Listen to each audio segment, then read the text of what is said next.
Hey guys, welcome to our flipped video lesson example. My name is Dale Coster. I am a teacher at Lassiter High School, and I teach on-level biology, honors biology, and honors anatomy and physiology. And hi, I'm Hillary Wilson, also a teacher at Lassiter High School, and I teach biology, zoology, and STEM honors biology. So the objective of today's video, we're going to do a couple things. So first, we're going to simply, what we're doing now, demonstrating a flipped video lecture.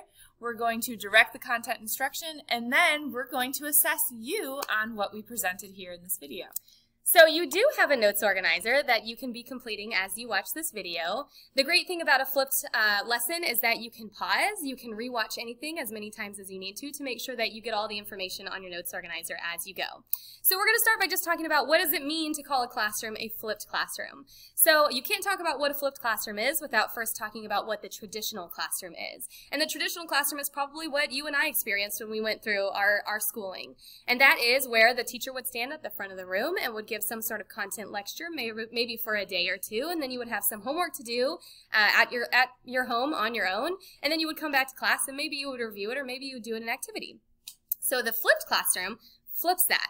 And now, instead of getting the content lecture in class, they get it at home. So they watch a video very similar to what you're doing right now. They take notes while they're watching it. That's the easy part. And then they come back to your classroom with already an exposure to the content.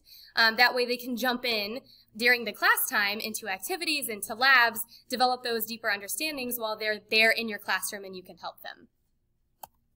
So for a little bit in terms of the statistics on this, first of all, the impact on teachers, you're resulting in higher job satisfaction.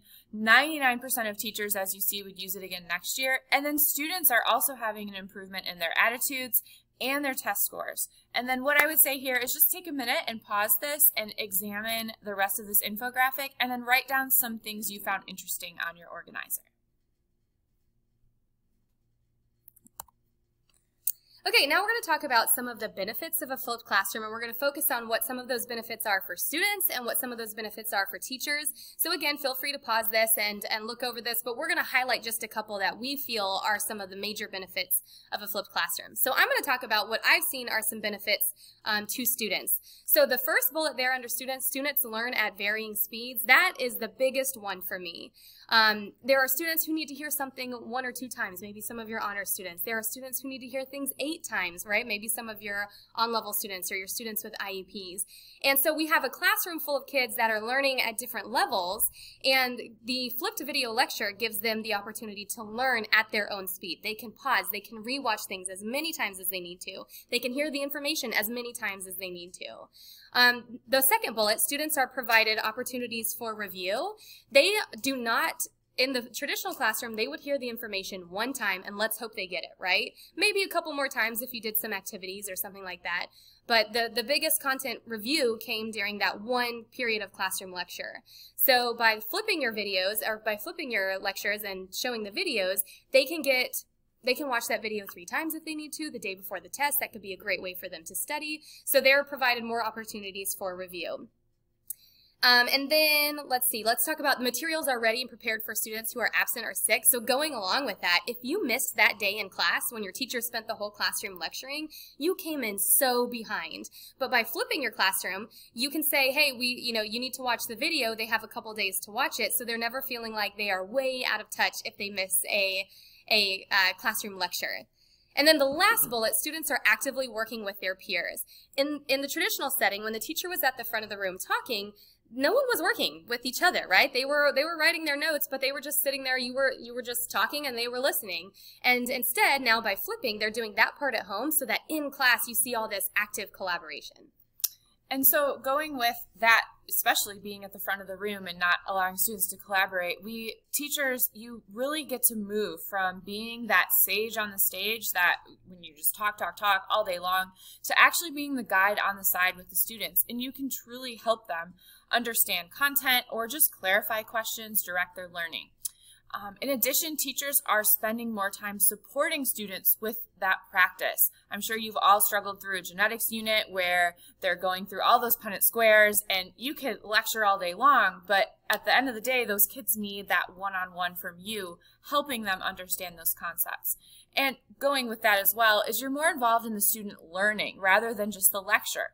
They can listen to anybody talk. They could watch any video on YouTube. It doesn't even have to be your flipped video. But when you're actually involved in their learning, they also have a greater ownership of the content. And then just another bullet point that I especially like being a teacher in co-taught classrooms is that you can provide that one-on-one and that small group assistance. So you're going to have within a classroom those kids that get it the first time, they can move on with the activity, but then you have those other students that have struggles with their learning, and you're able to provide them the help they need to move on with the content as well. So when we talk about the flipped classroom, Bloom's taxonomy frequently comes up, and this is something we're all very familiar with, but as you see, with the traditional side, that new material, when you're being presented it in class and you're just talking at them and telling them all this information, maybe they'll remember it, maybe they'll understand it, but then look at all those outside class activities they have to do, the analyzing, the creating, the evaluating. Those things are very difficult for students to do outside of class without teacher guidance. So in the flipped model, you're asking them to do the easy part at home, which is listen to the lecture and take notes on it, right? Be presented with the new material, get some sort of basic understanding of it. Then when they're coming back into class and you're doing all these activities, you're able to achieve those deeper understandings more readily because they're in your class doing it with you, doing it together, collaborating, and you're there to help them if you need it, provide one-on-one assistance. So all the hard stuff you're having them now do in class instead of sort of sending them on their way to do it on their own at home. Okay, so now we are going to give you a little bit of content that we are actually going to assess you on. So it is really important that you pay attention to these next couple of slides and take notes. Anything you think might be important, write it down on your organizer. And as always, pause or rewatch something if you need to. So we're going to start with a little bit of content about me. So the most important thing about me is my family. I am married. My husband's name is Greg, and he is in the military. He's actually just returning from a 8-month deployment, so we're very excited to have him home. And then we have 3 boys. My oldest is Ethan. He is 7 years old. My middle son is Grant. He is 4 1/2. And then I have Carson, who is 1 1/2. And as you can see from my pictures here, you can see some of the things that I like. I love a good Starbucks. I love Chick-fil-A. I love going to Target. I love Disney World. We try to go once or twice every single year. I enjoy running. I have a dog named Crosby, who is almost 14 years old. And I am a Georgia Bulldog. All right, and now about me. So I am also married. My husband's name is Brandon. He builds sports fields, so I know way more about turf than I ever thought I would in my life. And outside of school, I do quite a bit of coaching. I coach both competitive and sideline cheer, and then I love to dance. We don't really have much of a dance program at our school, unfortunately, so I fulfill that with cheer. And then I also coach gymnastics. I'm the crazy animal science teacher, so most of my animals live in my classroom during the school year. I was very glad to bring them all back.